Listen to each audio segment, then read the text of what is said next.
परम श्रद्धेय श्री स्वामी राम सुखदास जी महाराज की श्री मद्भगवद गीता पर टीका का अध्याय 2 सांख्य योग। श्लोक संख्या 70। मननशील संयमी मनुष्य को संसार रात की तरह दिखता है। इस पर यह प्रश्न उठता है कि क्या वह सांसारिक पदार्थों के संपर्क में आता ही नहीं?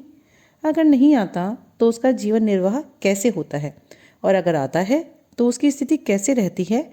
इन बातों का विवेचन करने के लिए आगे का श्लोक कहते हैं। ओम श्री परमात्मने नमः। आपूर्यमाणाम् अचल प्रतिष्ठितं समुद्रमापः प्रविशन्ति यद्वत् तद्वत् कामायं प्रविशन्ति सर्वे स शान्तिम् आप्नोति न कामकामी।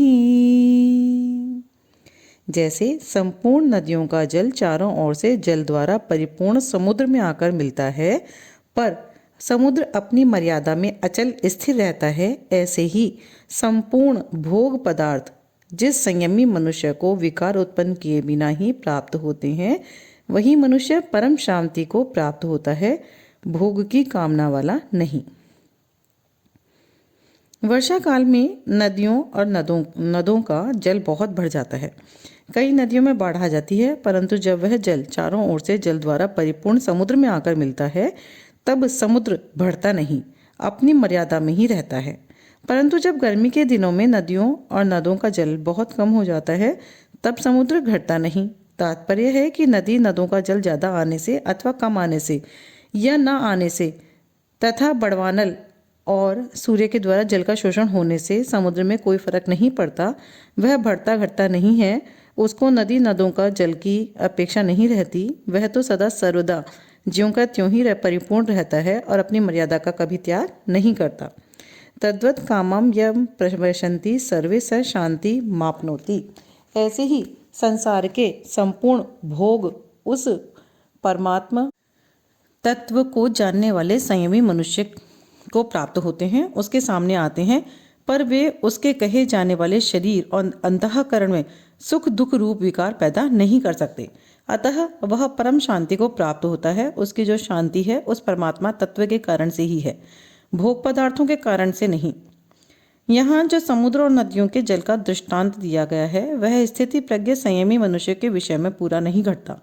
कारण कि समुद्र और नदियों के जल में तो सजातीयता है।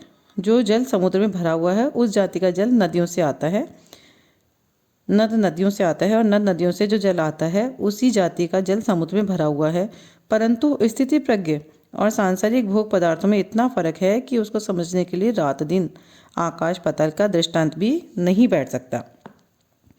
कारण कि स्थिति प्रज्ञ मनुष्य जिस तत्व में स्थित है वह तत्व चेतन है, नित्य है, सत्य है, असीम है, अनंत है, और सांसारिक भोग पदार्थ जड़ हैं, अनित्य हैं, असत हैं, सीमित हैं, अंत वाले हैं। दूसरा अंतर यह है कि समुद्र में तो नदियों का जल पहुंचता है, पर स्थिति प्रज्ञ जिस तत्व में स्थित है वहां ये सांसारिक भोग पदार्थ पहुंचते ही नहीं, प्रत्युत केवल उसके कहे जाने वाले शरीर अंतःकरण तक ही पहुंचते हैं।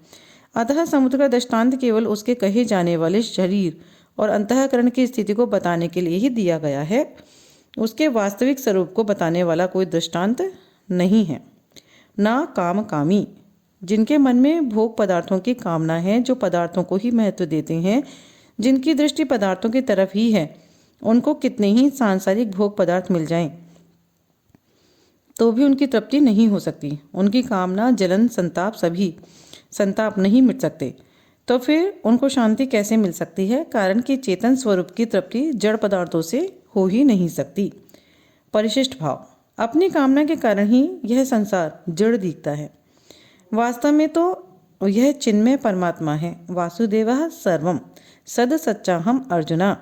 अतः जब मनुष्य कामना रहित हो जाता है तब उससे सभी वस्तुएं प्रसन्न हो जाती हैं। वस्तुओं के प्रसन्न होने की पहचान यह है कि उस निष्काम महापुरुष के पास आवश्यक वस्तुएं अपने आप आने लगती हैं। उसके पास आकर सफल होने के लिए वस्तुएं ललायित रहती हैं, परंतु कामना न रहने के कारण वस्तुओं के प्राप्त होने पर अथवा न होने पर भी उसके भीतर कोई विकार उत्पन्न नहीं होता। उसकी दृष्टि में वस्तुओं का कोई मूल्य नहीं है। इसके विपरीत कामना वाले मनुष्यों को वस्तुएं प्राप्त हो अथवा ना हो, उनके भीतर सदा ही अशांति बनी रहती है। श्लोक संख्या 70, अध्याय 2 सांख्य योग यहाँ संपूर्ण होती है। इति श्री।